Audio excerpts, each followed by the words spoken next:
오늘은 그 OKR 컨설팅을 하면서 또는 회사에서 그 OKR 수립하는 모습을 보면서 사람들이 OKR에 대해서 가장 흔히 하는 실수면서 이런 실수를 했을 때 OKR이 가장 무의미하게 사용되는 그런 실수에 대해서 한번 얘기를 해보려고 합니다. 먼저 OKR을 여러분들이 생각하실 때 OKR은 오브젝티브, 키리절트 로 나눠서 생각을 하고, 오브젝티브는 약간 상위 목표고 그 다음에 좀 더 챌린징하게 세워라 뭐 이런 얘기를 하고, 키리절트는 약간 하위 목표이기 때문에 구체성이 있어야 되고 그래서 측정 가능하게 미저러블하게 해라 뭐 이런 기본적인 얘기를 하지 않습니까? 그래서 요 정도만 해도 우리 OKR 쓰고 있어. 그 다음에 또 오브젝티브와 키 리절트 사이에 이런 하이라키가 있어야 돼. 이 하이라키는 이 자체가 예를 들어서 컴퍼니 OKR이라고 하면 이것들과 또 팀 OKR 사이에 하이라키가 있어야 돼. 이런 식으로만 이제 활용을 하는 경우가 많습니다. 근데 이게 이런 조건을 만족하더라도 왜 OKR이 망가질 수 있는지 제가 그런 이제 사례 예를 한번 들어서 얘기를 해볼게요. 예를 들어서 앱을 개발하는 어떤 개발 회사가 있었다 쳐요. 프로덕트 회사가 있었다 쳐요. 앱 개발을 하는 프로덕트 회사가 있습니다. 근데 이 회사의 오브젝티브가 매출 올리는 건 항상 오브젝티브로 들어갈 만한 내용이니까 앱의 매출을 20% 올린다. 이런 오브젝티브가 잡힌 겁니다. 자, 그러면 이제 어떻게 되냐면 키 리절트가 이런 식으로 하이라키가 생길 거 아닙니까? 근데 첫 번째 키 리절트가 마케팅 팀에서 잡힌 거예요. 마케팅 팀에서 마케팅 예산의 증가를 통해서 유입을 50% 증가시키겠다라고 키 리절트 1을 잡은 겁니다.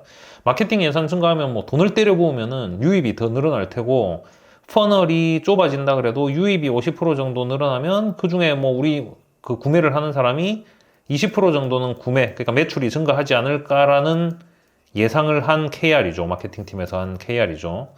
자, 그 다음에 두 번째 KR2를 제품팀에서 잡은 거예요. 제품팀에서 KR2를 어떻게 잡았냐면 제품 내에 특정 유료 플랜 가격을 30% 상승시킬 거야. 뭐 이렇게 잡은 겁니다. 자, 그럼 이게 물론 제가 지금 예를 완벽한 예는 아니에요. 왜냐면 가격 상승 자체가 특정 OKR 시즌에 해야 될 키 리절트로 뭔가를 달성해야 될 어떤 액션이 있는 그런 건 아니기 때문에 완벽한 예는 아니지만 어쨌든 이런 목표를 잡았다고 치죠. 얘들 생각에서는 한 30% 플랜 가격을 높이면 이탈하는 애들이 비싸서 안 쓸래 이러면서 이탈하는 애들이 일부 있겠지만 요 플랜이 30% 올라가면 매출이 한 20%는 올라갈 수 있을 거야 라고 기대하고 이런 KR을 잡았다고 칠게요. 자, 그 다음에 키 리절트 3번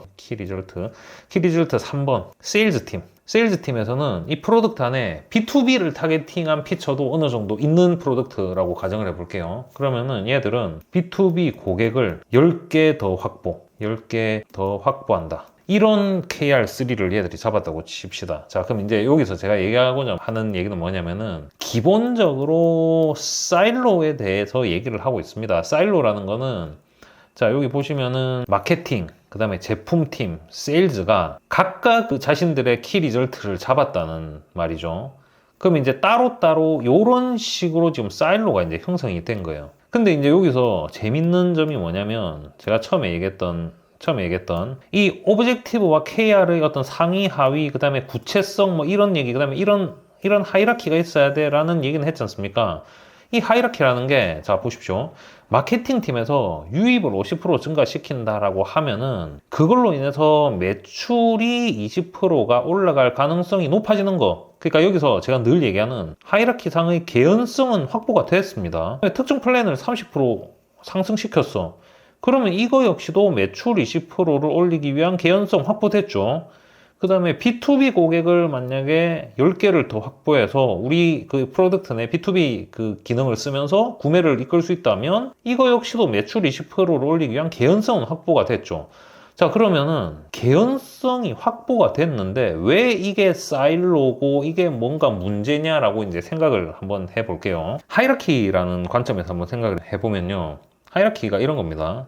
오브젝티브가 있고 KR들이 이런 식으로 지금 KR들이 이렇게 있지 않습니까? KR들이. 근데 하이라키의 특성을 생각해 보면, 자, 이 레벨과 레벨 0, 이 레벨 1이 얘는 더 상위 목표예요, 일반적인 얘기예요, 얘는 하위 목표예요, 구체적인 얘기예요 라는 레벨의 층위 관점에서는 지금 맞는 얘기입니다. 레벨의 층위 관점에서는 맞는 얘기예요. 근데 이 하이라키는 그 레벨 층위 관점 외에도 어떤 생각을 할 수 있냐면요. 자, 여기 보시면은 이 밑에 있는 것들이 통합적으로 시너지를 내면서 이 위의 놈을 달성시켜야 돼라는 통합, 그 다음에 시너지라는 관점이 있어야 되는데 이 사일로 때문에 통합과 시너지 관점이 지금 완전 빠져있는 OKR이라는 겁니다. 자, 그럼 이제 이거를 어떻게 얘기할 수 있냐면요. 자, 시너지를 내려면은 결국은,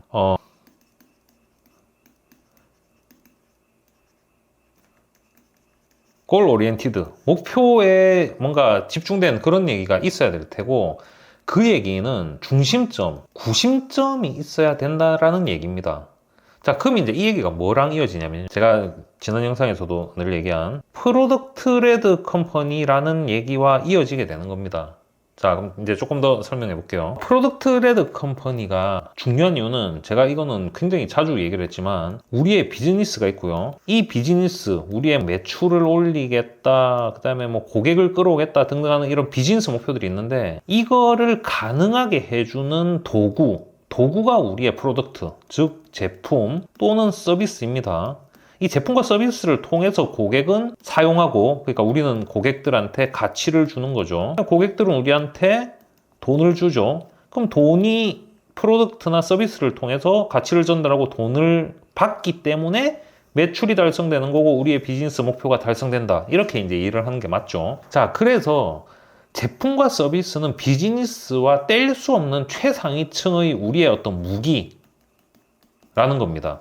자, 그럼 이제 이 이전 여기서 봤을 때 마케팅 드리븐 같은 목표가 여기서 따로 하나 KR1으로 빠져서 생겼고요. 그 다음에 KR2에서는 제품 드리븐 한 목표가 하나 생겼죠. 그 다음에 KR3에서는 세일즈 드리븐 한 목표가 하나 생겼습니다. 그러니까 이 목표 자체가 나쁘다라는 게 아니고요. 전부 따로 국밥처럼 돼 있는 게 문제고 그 구심점이 필요하고 그거는 이런 이유 때문에 프로덕트 레드, 프로덕트가 이끄는 게 적합하다라는 얘기입니다. 자, 그럼 이거를 아까 그 OKR의 하이라키 관점을 다시 한번 생각해 볼게요.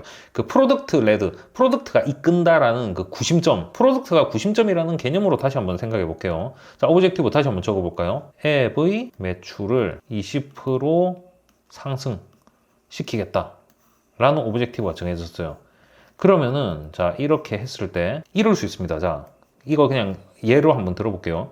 마케팅에 예산을 50% 증가시켜서 유입을 50% 증가시키는 게 아니라 예산을 증가시켜서 유입을 50% 늘리겠다라고 얘기했죠. 그럼 아까는 프로덕트가 뜬금없이 뭐라 그랬습니까? 가격 플랜을 올리겠다 이렇게 얘기를 했어요. 근데 이 프로덕트가 이끄는 여기 PM이 만약에 이 꼭지에서 이거를 잡고 있었다 치죠. 그럼 자, 마케팅에서 마케팅 예산 증가시켜서 유입을 늘릴 거야. 근데 프로덕트에서 헛짓거리를 하면은 들어왔던 고객들이 다 빠져나갈 거 아니야. 뭐 이런 거잖아요. 이 독이 이렇게 있는데 여기 마케팅으로 유입, 물을 붓고 있는 겁니다. 근데 이게 제품이겠죠. 제품 안으로 고객을 막 부어넣고 있는데 여기 깨진 거야. 물이 막 흘러서 빠지고 있는 겁니다. 그러면은 유입 자체가 의미가 없는 상황이지 않습니까?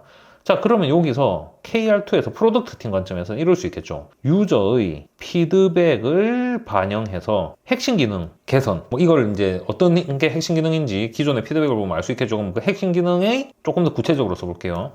핵심 기능 중 어떤 XX의 기능에서 이탈률을 50% 감소시키겠다 라는 얘기를 할 수 있는 겁니다. 그 다음에 KR3 세일즈팀에도 있었을 때 세일즈팀에서 아까는 그 기업 고객을 10개 데려온다 뭐 이렇게 했죠. 그렇게 하지 않고 이런 걸 고려한다는 게 그러니까 그런 의미예요. 뜬금없이 프로덕트에 지금 B2B 피처가 어디까지 돼 있는지도 모르고 그냥 B2B 고객을 데려오겠다 이게 아니라 이럴 수 있겠죠. B2B 고객이 소프트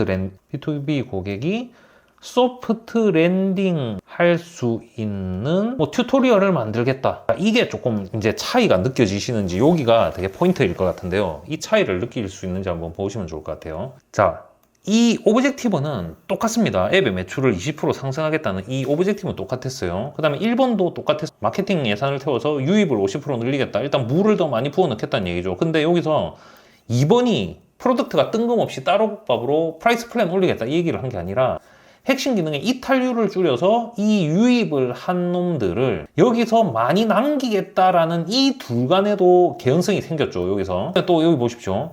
아까 세일즈 팀 따로 잡은 거에서는 뭐였습니까? B2B 고객을 10명 데려오겠다 였지 않습니까? 그거는 그냥 세일즈 팀의 생각이에요. 프로덕트 안에 B2B 뭐 피처가 얼만큼 고도화됐는지 완성도가 있는지 모르고 그냥 세일즈 10명 더 데리고 오면은 세일즈 매출이 올라가겠지라는 얘기였지 않습니까? 근데 이제 요 얘기는 세일즈 팀의 목소리가 아닙니다.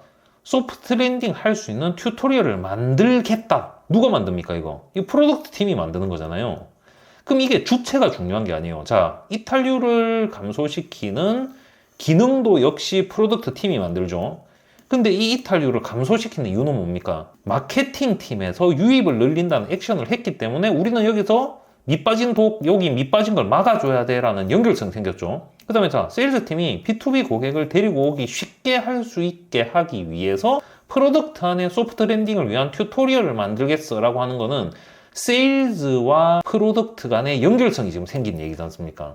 이게 이 앞에 제가 예로 든 이놈이랑 차이를 좀 아시겠나요? 차이가 좀 보이시나요, 이게? 자, 그래서 제가 아까 얘기한 대로 하이라키라는 거는 이 레벨링에서 이 한 단계 상위 레벨이에요, 상위 레벨이에요가 중요한 게, 물론 그것도 중요해요, 개념적으로. 근데 그것보다 훨씬 더 중요한 게, 이 밑에 있는 KR들이 서로 간의 연계성을 가지고, 어떻게 되겠습니까? 이 연계성 때문에 시너지가 나서 집중해서 이 상위 목표를 달성할 수 있는 상황이 될 거 아닙니까? 그래서 이제 요런 개연성이라는 게 레벨링의 개연성뿐만 아니라 각 KR들 간의 개연성도 굉장히 중요하다. 그 개연성으로 목표 달성 확률이 높아지고 집중된 목표 달성이 가능하다.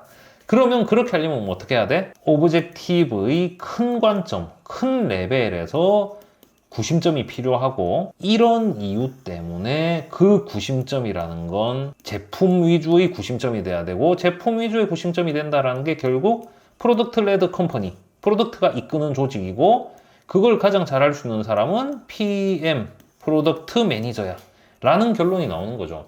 자, 그래서 OKR을 쓰면서 그냥 형태만 뭐 그냥 KR은 구체적이어야 되고 측정 가능해야 되고 이런 게 중요한 게 아니라 이런 개념을 이해를 하고 써야죠. 그러니까 이게 이런 개념이 이해가 안 된 채로 그냥 그렇게 표면적으로 쓰면은 목표 달성을 위한 프레임워크라는 그 의미 자체가 아예 그냥 사라진다 라고 보는 게 맞겠죠. 그래서 오늘은 또 OKR을 하면서 흔히 하는 실수들, 흔히 하지만 가장 치명적인 실수에 대해서 좀 알아봤고요. 요거를 좀 잘 이해를 하셔서 OKR 쓰실 때 좀 잘 쓰셨으면 좋겠다라는 생각입니다.